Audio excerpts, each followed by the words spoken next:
नमस्कार, स्वागत है साहित्यिक झरोखा चैनल पर। आज हम करेंगे आचार्य रामचंद्र शुक्ल के अनुसार सूफी काव्य धारा। ये आचार्य रामचंद्र शुक्ल की जो पुस्तक है हिंदी साहित्य का इतिहास, उस पर आधारित वीडियो है। तो आइए देखते हैं कि आचार्य रामचंद्र शुक्ल ने सूफी काव्य धारा के बारे में अपने क्या विचारों की अभिव्यक्ति की है। तो यहाँ पर सबसे पहले बात करते हैं सूफी काव्य धारा क्या है। देखिए, सूफी काव्य धारा अर्थात निर्गुण प्रेम मार्गी शाखा। प्रेम का मार्ग है किसके लिए? ईश्वर की प्राप्ति के लिए। परंतु कौन से ईश्वर को प्राप्त करना चाहते हैं? निर्गुण ईश्वर को। संतों ने भी निर्गुण ईश्वर की प्राप्ति की बात की है, लेकिन वो कौन सी शाखा है? वो ज्ञान मार्गी शाखा है। और ये कौन सी शाखा है? ये प्रेम मार्गी शाखा है। देखिए, सूफी दर्शन या तसव्वुफ की अगर बात करें तो इसका आधार क्या है? परमात्मा को प्रेमिका व बंदे को प्रेमी के रूप में परिकल्पित करना। यानी जो परमात्मा है वो क्या है? वो प्रेमिका यानी स्त्री के रूप में है, और जो बंदा यानी जो व्यक्ति विशेष है वो क्या है? वो प्रेमी के रूप में है। तो यहाँ पर इन्होंने, जैसे देखिए, संत काव्य की बात करें तो उन्होंने परमात्मा को सर्वश्रेष्ठ माना है, और जो आत्मा है वो परमात्मा की प्राप्ति का प्रयास करती है। लेकिन वहां आत्मा अपने प्रेमी यानी परमात्मा को, लेकिन यहाँ पर परमात्मा प्रेमी नहीं बल्कि प्रेमिका है यानी स्त्री के रूप में स्वीकार किया है। और देखिए, ये जो समय काल था ये वो समय था जब स्त्रियों को समाज में विशेष स्थान या इज्जत, मान सम्मान या उनके हक अधिकार नहीं मिलते थे। ऐसे में स्त्री को परमात्मा के समान समझना स्त्रियों की जो दुर्दशा थी उसमें सुधार करने का एक प्रयास इसको माना जा सकता है, या उनकी ओर जो भाव परिवर्तन का प्रयास है वो देखा जा सकता है। यहाँ पर खुदा के साथ भय का नहीं बल्कि वो प्रेम का संबंध स्थापित करते हैं। यानी खुदा की भक्ति या उससे प्रेम इसलिए नहीं किया जाए कि वो हमें कष्ट दे सकते हैं, संकट दे सकते हैं, या हमारे मन में खुदा के किसी भी कार्य के प्रति डर का भाव नहीं बल्कि प्रेम का संबंध है। ऐसा नहीं कि हम भगवान को इसलिए पूजें कि वो हमें कोई संकट ना दे दे या जीवन में किसी प्रकार का कष्ट या दुख ना दे इसलिए हम उससे प्रार्थना करें, बल्कि ये उससे प्रेम का संबंध स्थापित करना चाहते हैं। इन्होंने जो अलग अलग परमात्मा को प्राप्त करने की जो अवस्थाएं मानी है उसमें सबसे पहले क्या है? मारिफत है। मारिफत यानी सिद्धावस्था, जिसको हम सामान्य हिंदी भाषा में अगर कहें तो वो क्या है? सिद्धावस्था है।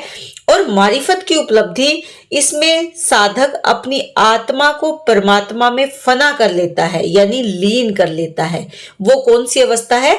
सिद्ध अवस्था या सिद्धावस्था है, जब आत्मा परमात्मा में लीन हो जाती है।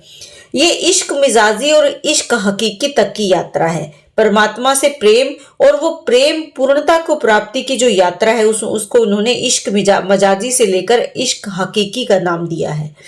अगर सांस्कृतिक समन्वय की अगर बात करें तो सूफी काव्य जो है वो संस्कृति, अनेक विचारधाराओं को, अलग अलग संस्कृतियों को एकता के सूत्र में बांधने का प्रयास करते हैं।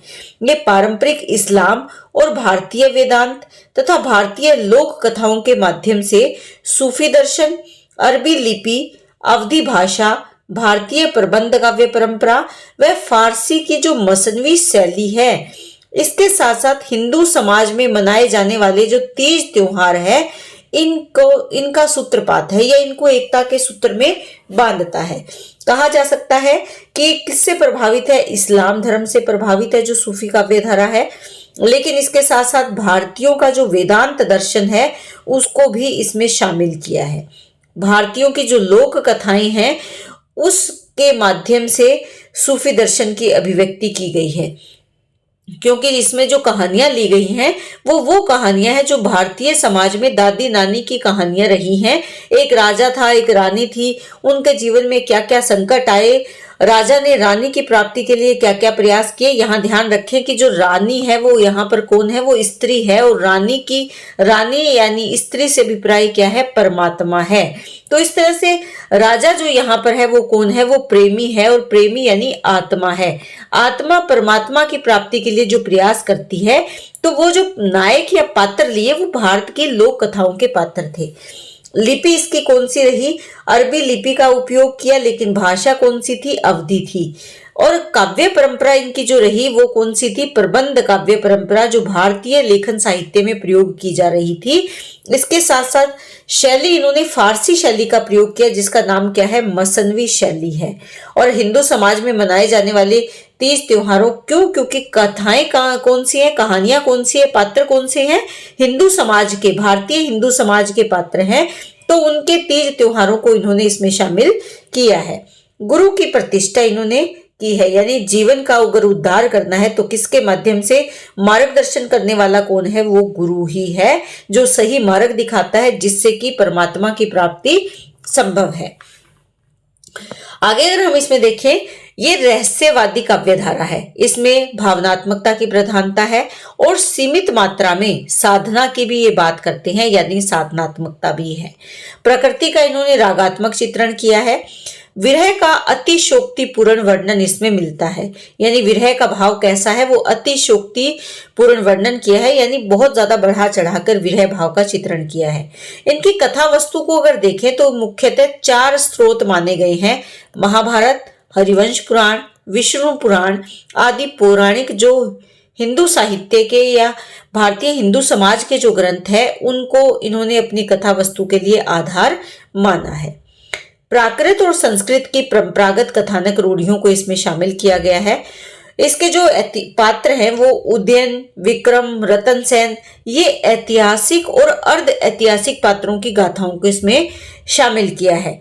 इसके साथ साथ विभिन्न प्रेमी और प्रेमिकाओं की जो लोक प्रचलित प्रेम कथाएं थी भारतीय समाज में, उन कथाओं को इन्होंने अपने काव्य में, यानी सूफी काव्य धारा के कवियों ने अपने काव्य में शामिल किया है। जो ये पात्र हैं, जैसे उदयन है, विक्रम है, राजा रतन सेन है, ये कहीं कहीं इनकी ऐतिहासिकता और अर्ध ऐतिहासिकता इसमें स्पष्ट की गई है, यानी ये पात्र पूर्ण रूप से काल्पनिक नहीं है, बल्कि ऐतिहासिक और अर्ध ऐतिहासिक पात्रों को इन्होंने समावेश अपने काव्य में किया है।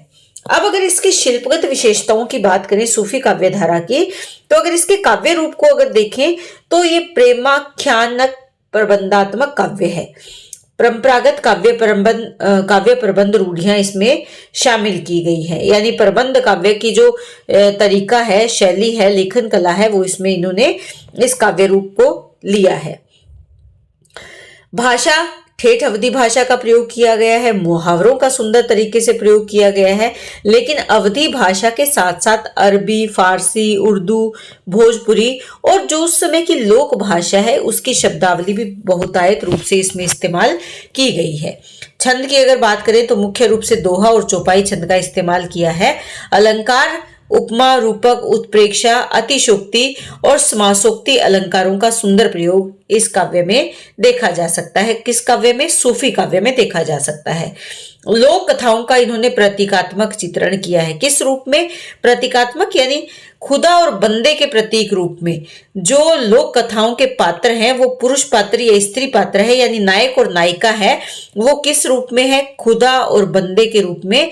बंदा अपने खुदा को प्राप्त करने के लिए प्रयास करता है, प्रयत्न करता है, संकटों का सामना करता है, लेकिन गुरु के मार्गदर्शन में वो अपने खुदा को प्राप्त कर लेता है। यानी यहाँ पर जो बंदा या पुरुष या मानव है वो खुदा यानी परमात्मा, या यूं कहें स्त्री, यहाँ पर बंदा क्या है? नायक के रूप में है, और जो खुदा है वो किसके रूप में है? वो नायिका के रूप में है। तो नायक अपनी नायिका की प्राप्ति के लिए प्रयत्न करता है, और जब वो नायिका की प्राप्ति कर लेता है तो वो पूर्णता को प्राप्त होता है।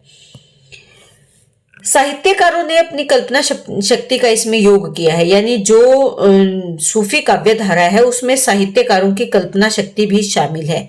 इसीलिए किसी भी प्रेमाख्यान काव्य को शुद्ध पौराणिक या शुद्ध ऐतिहासिक काव्य नहीं कहा जा सकता, यानी ना तो ये पूर्ण रूप से शुद्ध पौराणिक कथाओं पर आधारित है और ना ही पूर्ण रूप से ये ऐतिहासिक पात्रों पर आधारित है।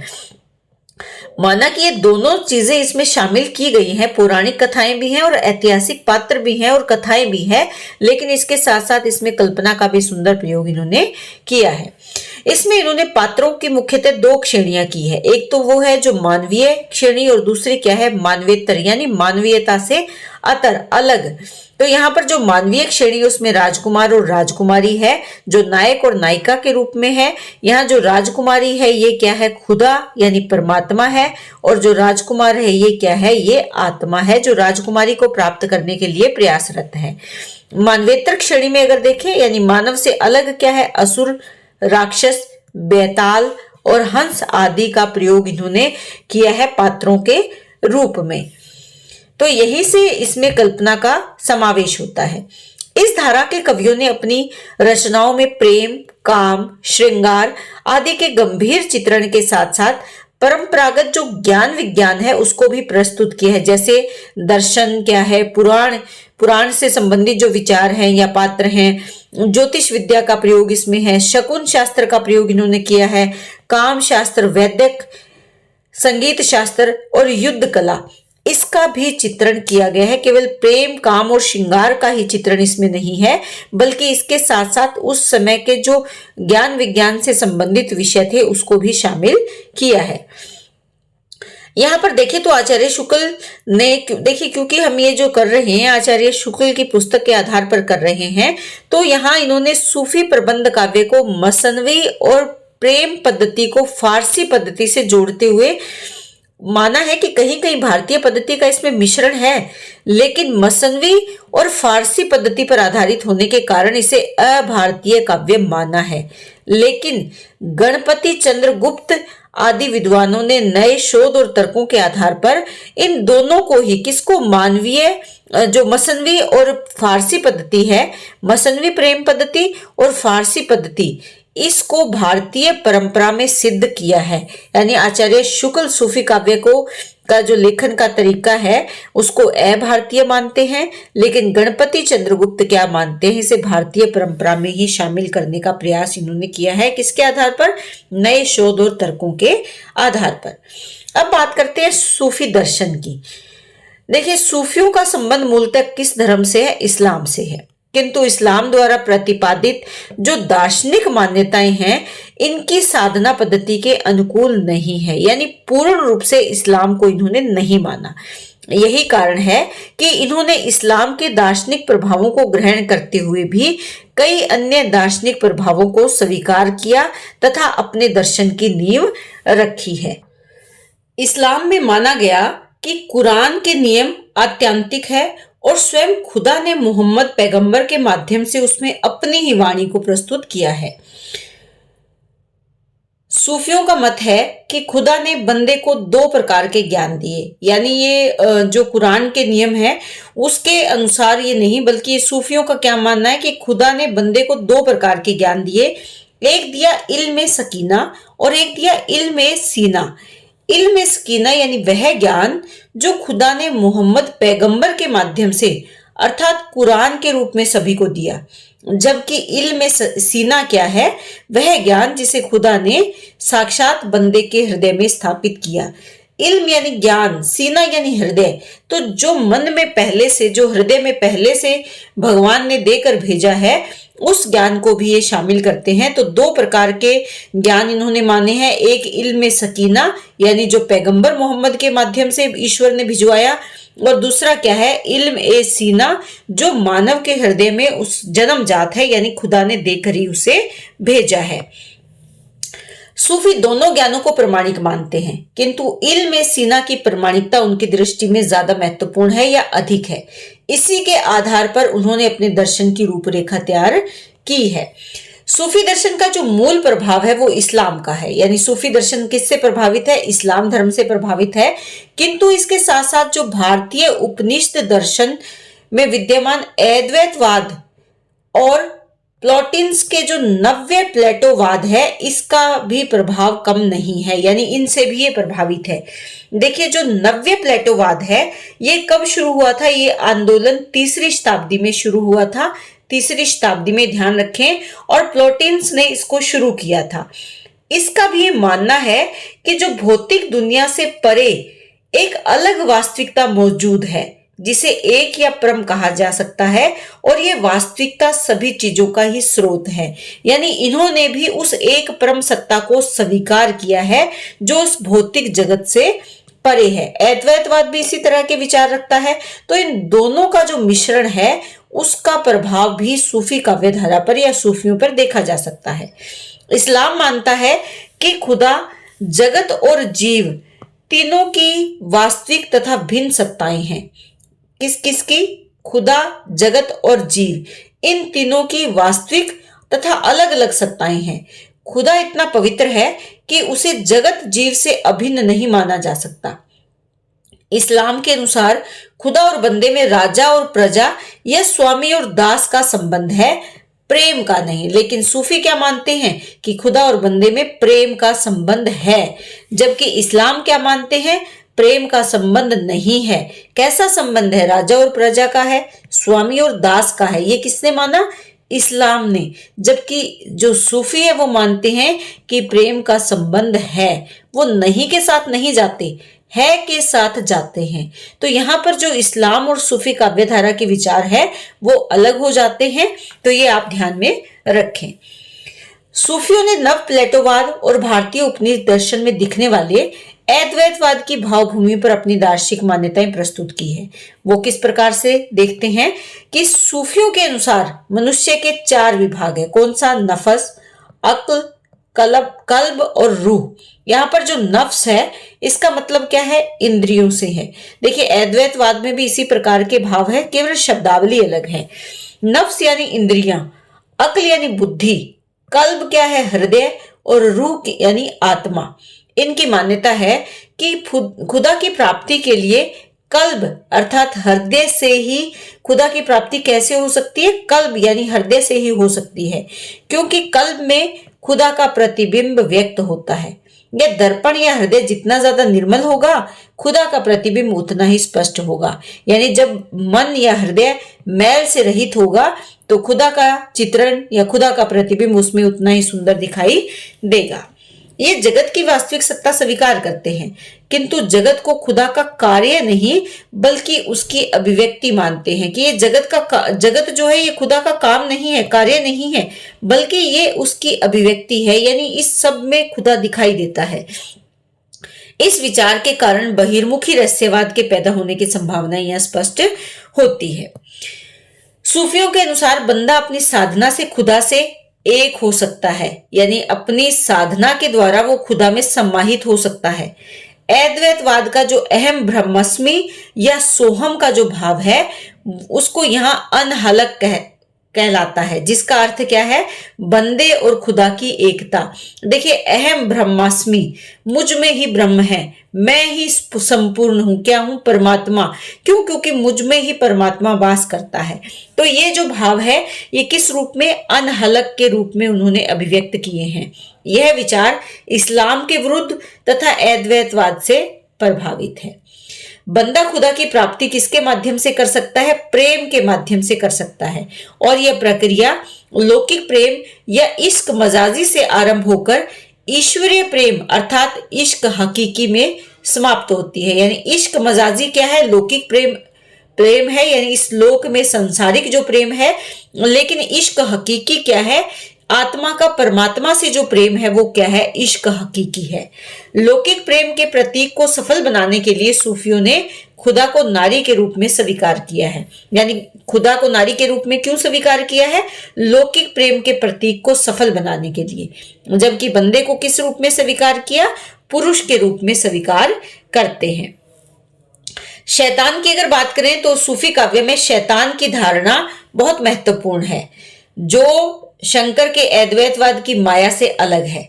शैतान साधक की साधना में रुकावटें या अवरोध उत्पन्न करता है, और इन सभी परीक्षाओं को पार करके ही साधक खुदा से एक हो सकता है, यानी आत्मा परमात्मा को प्राप्त कर सकता है। गुरु है, गुरु का बहुत ही महत्वपूर्ण स्थान है सूफी काव्य में, क्योंकि गुरु ही ईश्वर प्राप्ति के संदर्भ में साधक को संपूर्ण या समुचित ज्ञान प्रदान करता है। जो शैतान बाधाएं उत्पन्न करता है, उन बाधाओं से निजात पाने के लिए गुरु की सहायता लेनी पड़ती है। ध्यातव्य है कि नाथ और संत साहित्य के विपरीत या गुरु की भूमिका में मनुष्य का होना अनिवार्य नहीं, वह प्रकृति का कोई भी अवयव जैसे पक्षी भी हो सकता है।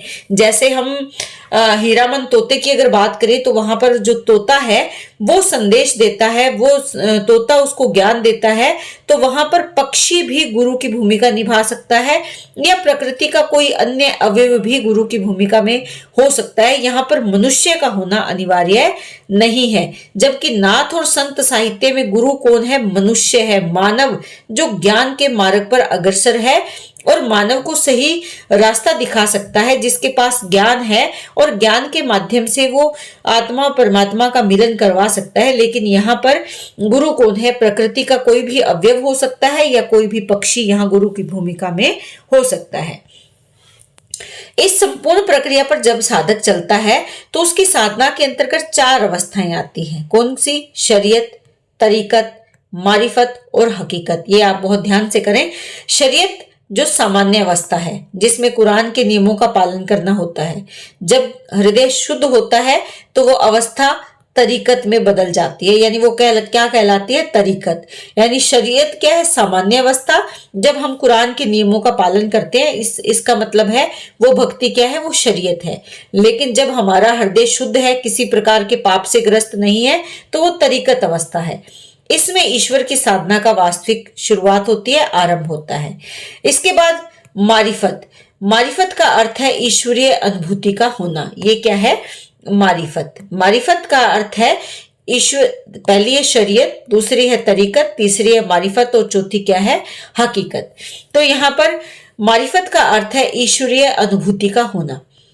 हकीकत क्या है? ये अंतिम अवस्था है जब बंदे को खुदा की प्राप्ति हो जाती है और इसके अंतर्गत वह फना होकर, फना यानी लीन होकर, बफा यानी अनश्वरता की प्राप्ति करता है, अपने परमात्मा की प्राप्ति करता है। तो ये सूफी काव्य दर्शन है जिसको आधार मानकर सूफियों ने अपने काव्य की अभिव्यक्ति दी, अपने भावों की अभिव्यक्ति दी सूफी काव्य के माध्यम से। उम्मीद करती हूँ कि ये आपको बहुत अच्छे से समझ में आ रहा है। कमेंट करके जरूर बताएं और इसी तरह चैनल से जुड़े रहें। बहुत बहुत धन्यवाद।